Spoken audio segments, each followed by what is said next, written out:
हे bro, चल तुझे कहीं बाहर लेके चलता हूँ। मूड नहीं है। तभी तो कह रहा हूँ, मूड अच्छा हो जाएगा अगर भाई जाएंगे तो। बाय द वे, अभी मैं टीना। यार मुझे किसी टीना से नहीं मिलना।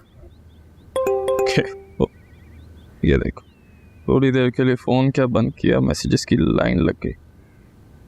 तुम्हारी कज़न का नाम समन है ना? She is messaging looking for you. Reply करने की ज़रूरत नहीं है। ऐसा कैसे हो सकता है? ये लड़की मुझे मैसेज करे और मैं रिप्लाई ना करूं, ये तो ज़्यादती हो जाएगी। तो फिर अपना फ़ोन खोल लो ना, लोग ढूंढ रहे हैं तुम्हें। Excuse me.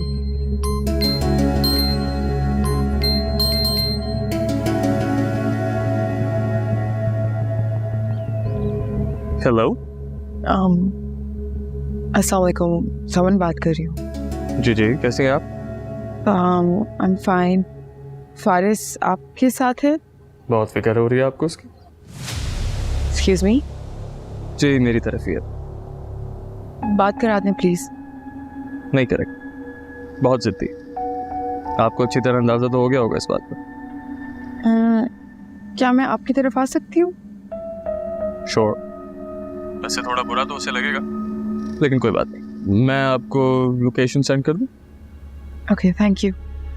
बाय।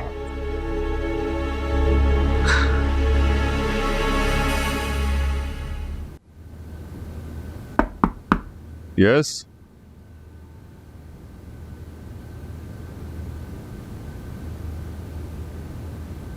क्या कर रहे थे आप मामू?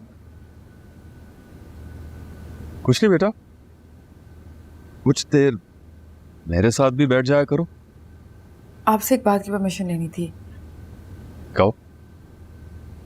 मैं फारिस को लेने जा रही हूँ, वो अपने दोस्त सालिम के घर पे है।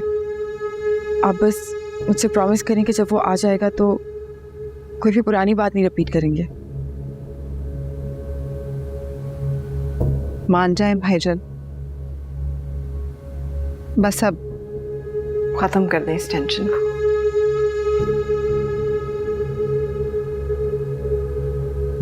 मैं तो मान जाऊंगा, लेकिन मैं उसे जानता हूं, वो नहीं आएगा। जब उसके जाने की वजह ही खत्म हो जाएगी तो क्यों नहीं आएगा? मैं समझा नहीं। मैंने फैसला कर लिया कि मैं मामा के साथ वापस चले जाऊंगी। फारिस को पूरा राइट है कि वो अपनी जिंदगी अपनी मर्जी के मुताबिक गुजारे।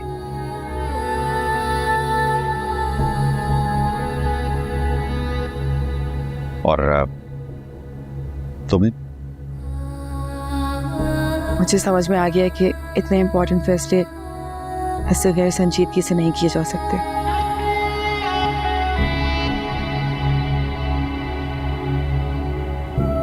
प्लीज।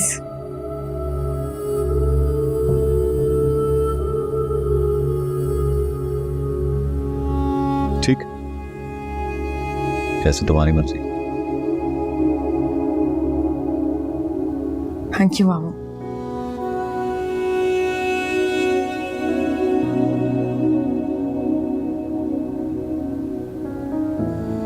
ये फैसला समन ने अपने दिल पे पत्थर रख कर किया है। भाईजान,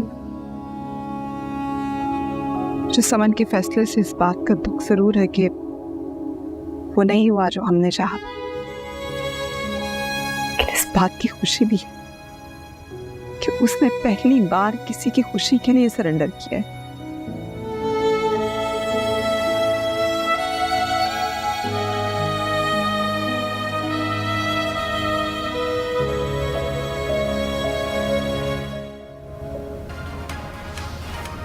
मुल्क भर में ईद उल अज़हा के मौके पर तकरीबन 7 अरब रुपए का खालों का कारोबार हुआ।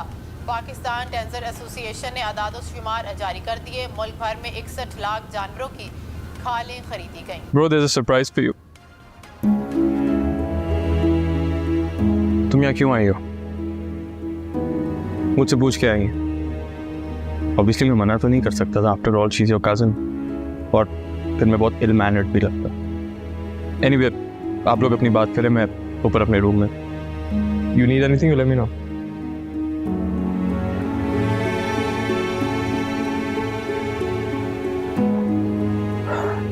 तुम्हें यहाँ नहीं आना चाहिए था।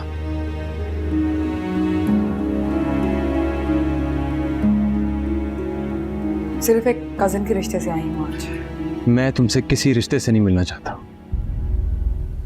अगर बचपन की कुछ तल्ख यादें भुला देते तो आज मैं इतनी नफरत के काबिल ना होती। जिन्हें हर हाल में जीतने की हवस होती है वो काबिल नफरत ही होते हैं।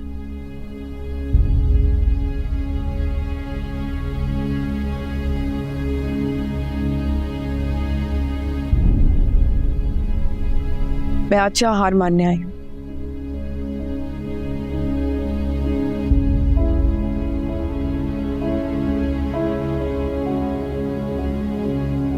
जैसा तुम चाहोगे वैसा ही होगा।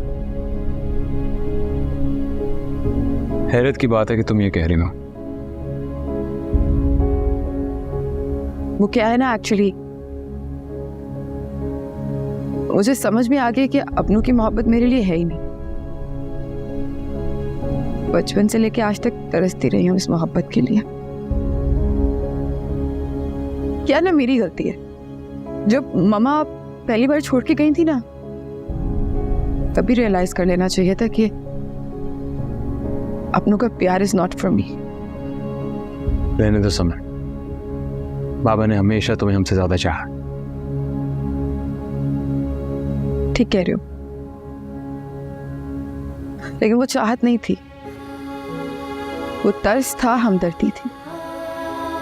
अगर चाहत होती फारिस तो मामू मेरी गलती पे मुझे टोकते, मुझे करेक्ट करते, सही क्या है मुझे समझाते, मेरी हर गलती को सेकंड नहीं करते। लेकिन उनका कसूर भी नहीं है। वो भी कहीं ना कहीं गिल्टी थे कि मामा ने दूसरी शादी उनके कहने पे की है। तो समन की सारी खुशियों की रिस्पॉन्सिबिलिटी हम की होगी। अब इन सब बातों का क्या मकसद है?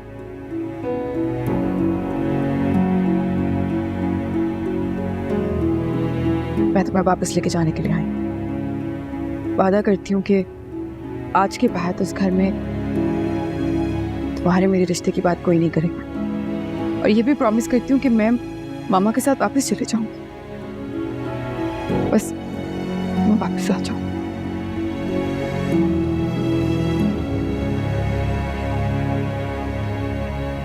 थैंक यू, लेकिन मैं नहीं आऊँगा। नहीं आओगे? लेकिन तुम्हारी जिद पूरी कर तो दी मैंने। कोई नहीं करेगा हमारी शादी के बाद, मैं खुद मना कर दूंगी। तो फिर वापस क्यों नहीं आओगे? प्लीज समझ, अगर आज तुमने मुझसे कजन का रिश्ता फिर से जोड़ा तो इसी रिश्ते की बुनियाद पर मैं उम्मीद करता हूँ कि तुम मुझे घर आने पर मजबूर नहीं करोगे। इंसिस्ट मत करना प्लीज। वजह तो पूछ सकती हूँ ना।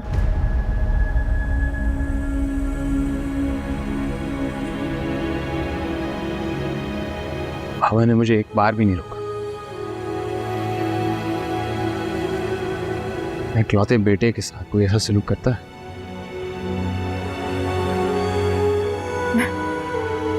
I got it. अब ना तुम्हें मामू भी लेने आएंगे। I promise. Also, come on, let's play.